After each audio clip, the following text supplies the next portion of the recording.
नमस्कार। कुछ ना है भैया, हावड़ा की तरफ जाए पैदल पैदल। क्या नाम है आपका? हमारा नाम भैया, हम लखनऊ के रहे वाले हैं। उमर?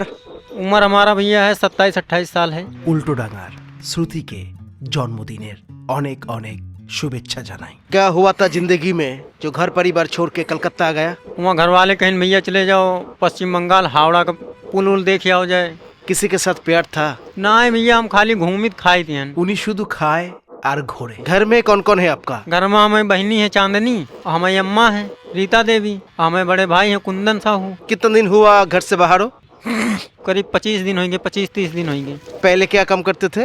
पहले भैया घर में पहुड़े रहे रहन खटिया में अपने गाँव में पूरा पिंडोर में। घर में पड़ा रहते थे? कोई काम धाम नहीं करते? खाली खटिया में पहुड़े रहे रहन, ऐसा घर में मेहरावा करीत रहन बस। আমার ব্যক্তিগতভাবে মনে হচ্ছে উনি নেশা করে না। যেটুকু বুঝলাম উনি অলস প্রকৃতির মানুষ। বাংলায় যাকে বলা হয় কুড়ে। কুড়ে ঘরে শান্তি আছে, তবে কুড়েদের ঘরে শান্তি নেই। এরকম আদ্দামরা ছেলে যদি ঘরে কুড়ে থাকে, অলস থাকে, কার বাড়ির লোক মেনে নেবে বলুন তো? তবে এই মুহূর্তে বলুন হ্যাপি বার্থডে শ্রুতি। আজকে ছোট্ট শ্রুতির জন্মদিন। আমরা শ্রুতির জন্মদিনটা স্মরণীয় করে রাখলাম এই মানুষটির পাশে থাকার মাধ্যমে। খুব ভালো থেকো শ্রুতি, ঈশ্বর তোমার মঙ্গল করুক।